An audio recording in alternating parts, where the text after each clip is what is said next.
It's no secret that I have an unhealthy obsession with the history of the British motor industry. And over the past few years on TwinCam, we've seen the highs in the form of the Mini, the Mark II Jaguar and the MGB. But we've also seen the lows in the form of cars that may have been fundamentally good, but that didn't achieve the market success their manufacturers had hoped. Things like the Mark X Jaguar and the Austin Maxi. But in this tapestry of industrial crises and design quirkiness, we have some cars that have been almost lost to history, and unfairly so. So today on TwinCam we have the Wolseley 1500 and the Riley 1.5.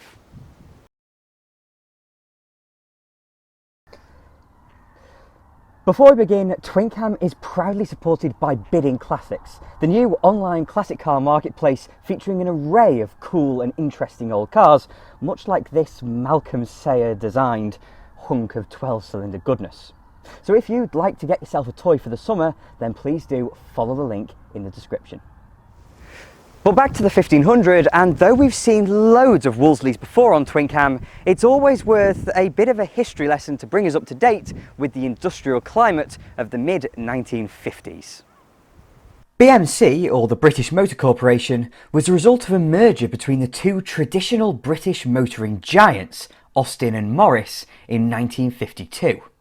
The two manufacturers brought with them a labyrinth of models and marques to work through, but for our purposes it goes something like this. For the mainstream market we have Austin and Morris, but sitting above them were the likes of Wolseley, whose cars were that shade more luxurious with more chrome and wood to boot.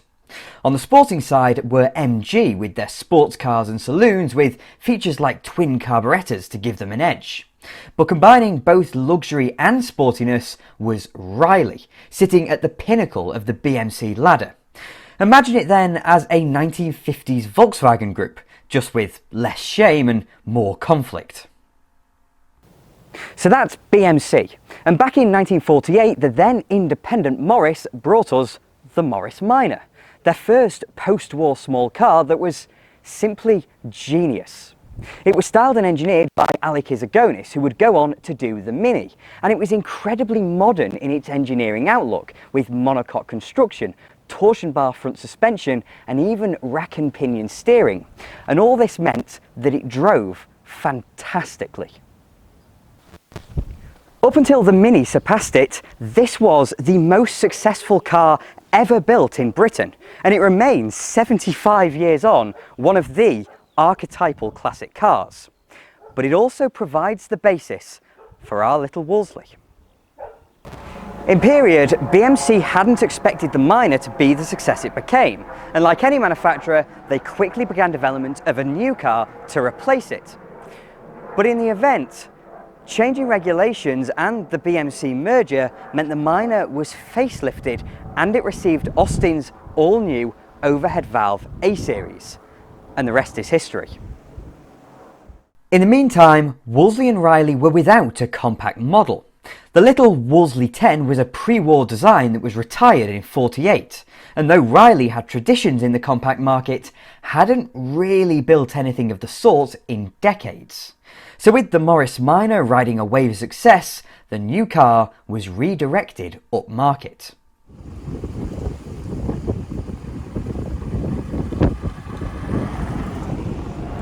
So beneath this Wolseley 1500 is about the same mechanical componentry you'd find under a Minor, and even the construction is very similar, so it has monocoque construction, which is of a big advantage and still wasn't massively common in the mid-1950s. And what it means is that there's no separate chassis beneath, all the body is the structural components of the car. And that means the car is safer in a crash, it means it's more rigid and so it handles better. It means it's potentially lighter. And it's the way every car nowadays is made virtually. And again, similarly to a Minor, it has torsion bar front suspension, and though it is very simple at the back, we do have a live axle and leaf springs. Sorry if you can't hear me so well, but it's a very blowy day and I've got to have that window down for obvious reasons. And also there's no seat belts, so it's the first car I've ever driven with no seat belts actually, which is a bit unnerving, but here we are. But what it also has is probably the Morris Minor's best component, rack and pinion steering. And again, that's the way virtually every modern car's steering system is. And it was very, very unusual back in the mid-1950s to have such an arrangement. And I can tell you that it feels like it has some modern componentry behind it. Because this is kind of the first generation of cars that feel vaguely modern, if people wouldn't buy stupid SUVs, that is. And the rack and pinion steering means that the steering is really, really accurate in this thing. It's nowhere near up to modern standards because we're on very, very old-fashioned style of tyres, and the steering wheel is massive. I don't understand why it's quite so big, because yes, it isn't power assisted, obviously, but there's no need for a steering wheel so big. It's more than light enough, but the steering is lovely and accurate. You can just very, very finely, with the tiniest of turns, really place the car on the road. It does, however, have lever arm dampers with that torsion bar front suspension, and though the likes of Ford were still using alive axle and leaf springs in the 1980s, and Renault were using torsion bars at the front in the 80s, it's the lever arm dampers where it starts to show its age. And it's also the same componentry that was, well, it was fine in the 1950s, but it's the same componentry that in the 1970s the Morris Marina ended up being criticised for.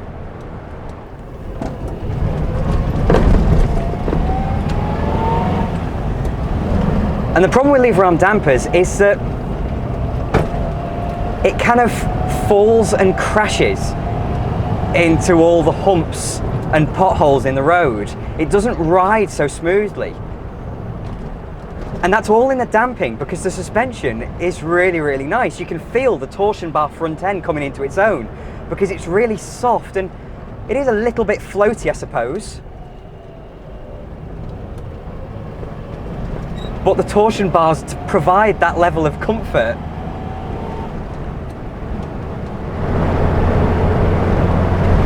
Yeah, the more and more I drive this, the more I'm becoming accustomed to the level of body roll, and just there's a front end waftiness to it that comes, I suppose, with the territory of having torsion bar front suspension, because it is naturally a very soft suspension setup, and you can have very good handling characteristics with very soft springing. The French discovered that to very good effect with cars like the Renault 5 in the 1970s, but here we are in the late 50s, early 60s, and it's fantastic. I love it. So that's all well and good, and as we've seen, it's not simply a warmed over Minor, and you can instantly tell that from the stance and the attitude of the car.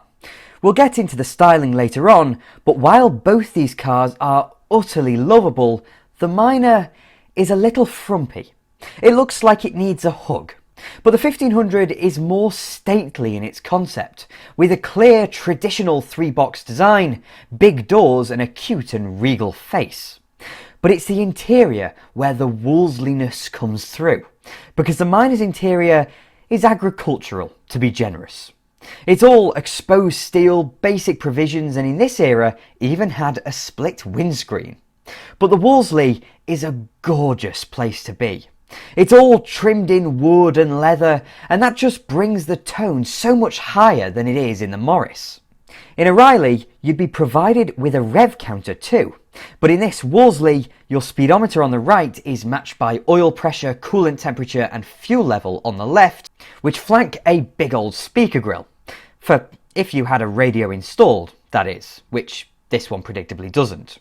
But it's just such a lovely, symmetrical design that shows off the best BMC had to offer in the late 50s. Flashing indicator stalk and all.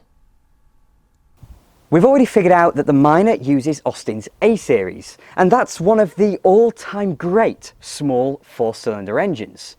It's the one we'd later see in the Austin Healey Sprite, the MG Midget, the 1100 range, the Metro in the 80s, and most famously, the Mini.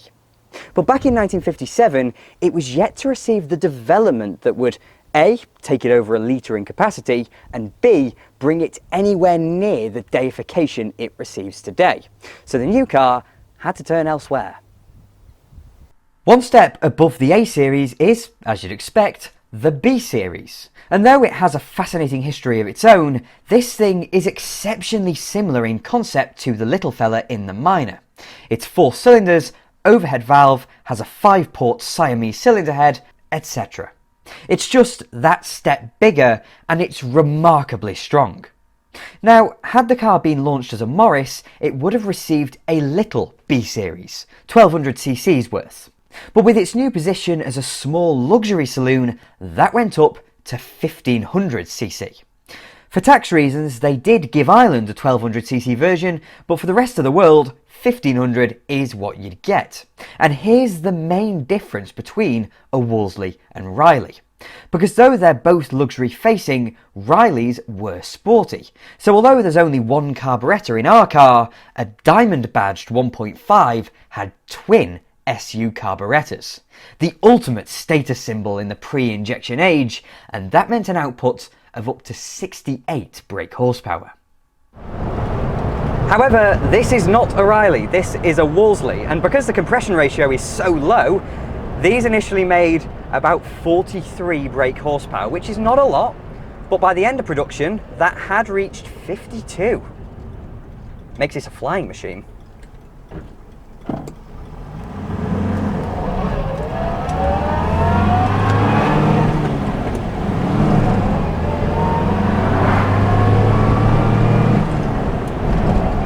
Clutch takes a little bit of getting used to because it's very, very high, so I'm revving it a little bit, but that gorgeous little whine from the gearbox, it's fantastic.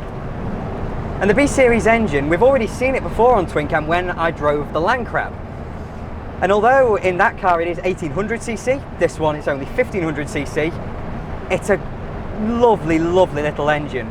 All the, kind of all the attention goes on the A-Series because it was in minis and because it lasted so long. But the B-Series was also in the likes of the MGA and the MGB. So that ran for many, many years as well, and it's just turbine smooth.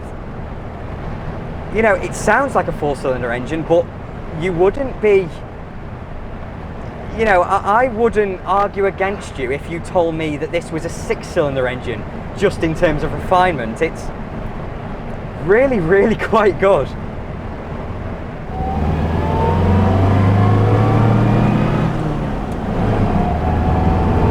It's got plenty of go in it as well. That's up to 40 miles per hour, as I've just changed gear there.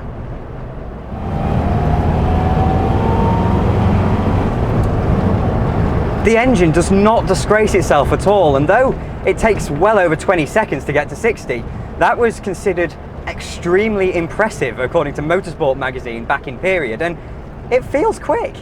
It doesn't feel slow on roads like this, and suspension like this of course as well, which is thoroughly decent for the era. But what I do absolutely love is the gearbox. This is a gearbox lifted straight out of the MG Magnet, so that's not a Morris Minor item. And it's so wonderfully slick at changing the gears. Modern car manufacturers could genuinely learn something from a little 65-year-old Wolseley. Because it's so snickety and it just clicks so nicely into all the gears. It's fantastic.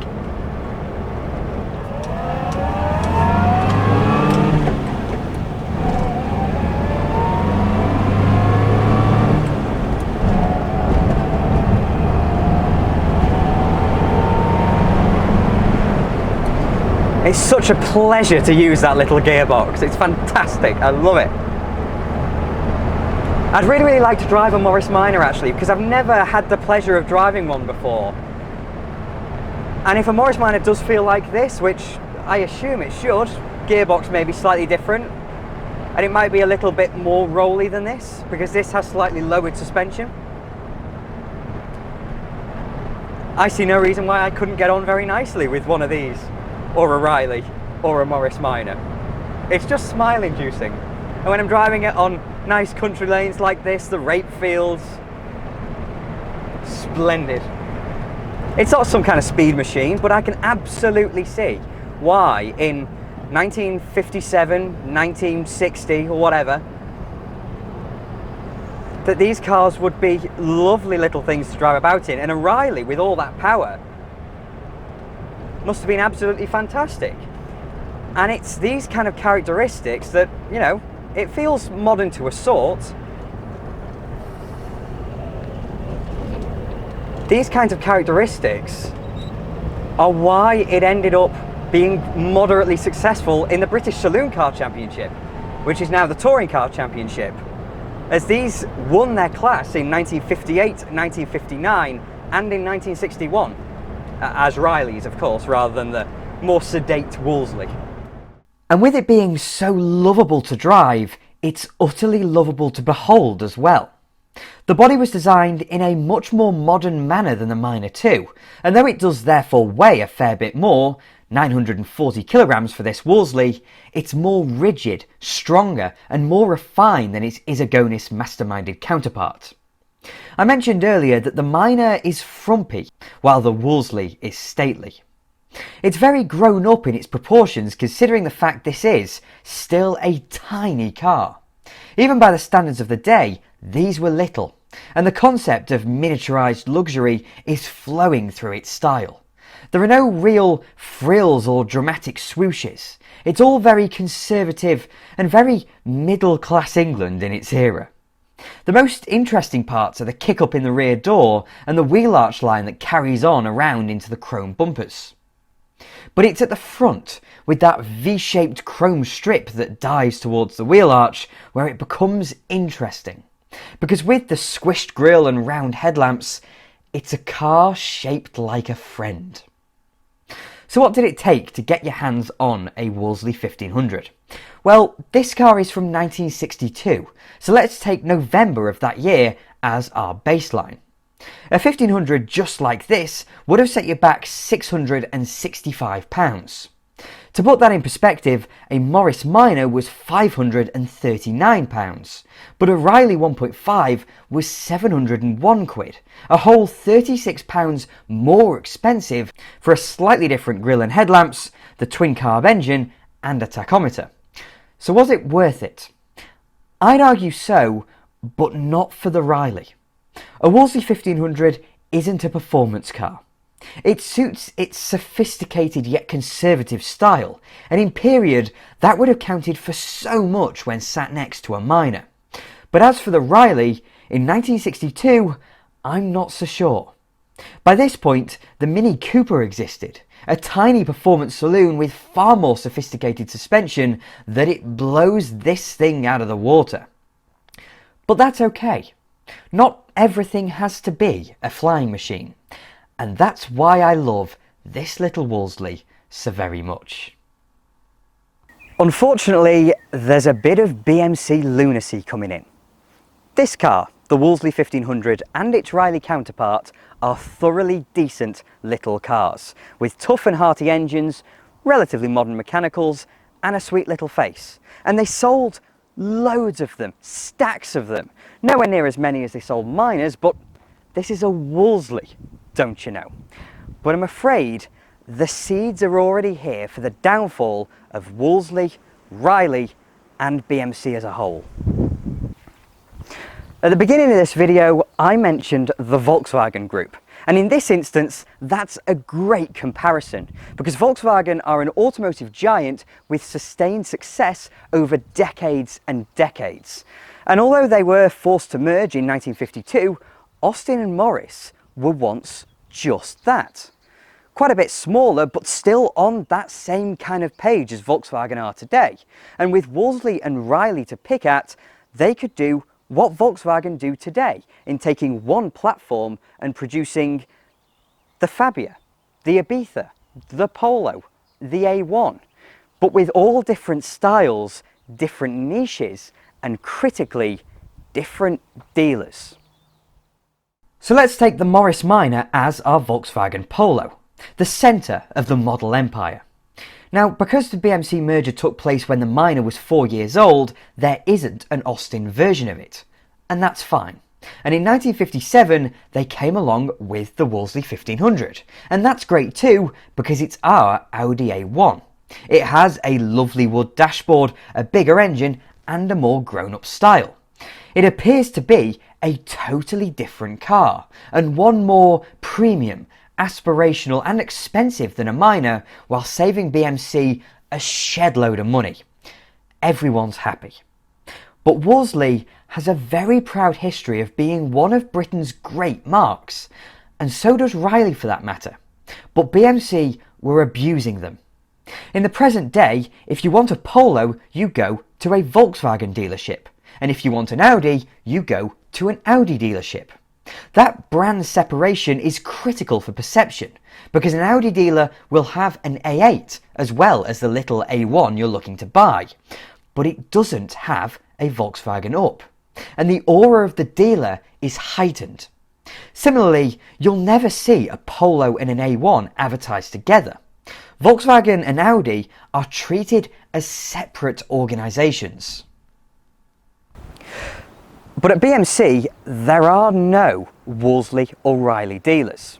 If you wanted to buy a 1500 or a 1.5, you had to attend a Morris dealer. And that brings down the tone of the whole occasion, because although there's nothing wrong with Morris, you're looking to buy a Wolseley or a Riley, which is supposed to be in a different league. And you have to walk up to that dealer and see in the window a cheaper car that is essentially the same.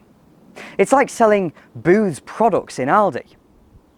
The marketing's the same because all the adverts centred around BMC rather than Wolseley or Morris. And when we bring in Riley, it gets even worse because we're demeaning Wolseley as well then, because you could have otherwise the same car but with more power if you just pay a little bit more money. In all honesty, these cars would have been much better served by having their own dealer network and being badged as either a Wolseley 1500 or a 1500 GT. And with a reputation as good as Wolseley's once was, and a company as big as BMC was in this era, there's no reason why that infrastructure shouldn't have been in place decades before this car was even launched. In reality, BMC destroyed the brands further by not even bothering to rebody its successor, the AD016, with Austin, Morris, MG, Wolseley, Riley and Van Plas models being differentiated by a mere radiator grille. Within 20 years of the 1500's launch, Wolseley and Riley would be dead and the company bankrupted. And on that sad note, thank you very much for watching. If you enjoyed the video, then please do click like and subscribe to TwinCam as well. I'm forever indebted to my wonderful Patreon supporters, so if you'd like to support me that way, then please do follow the link in the description. And I'll have more videos coming along soon.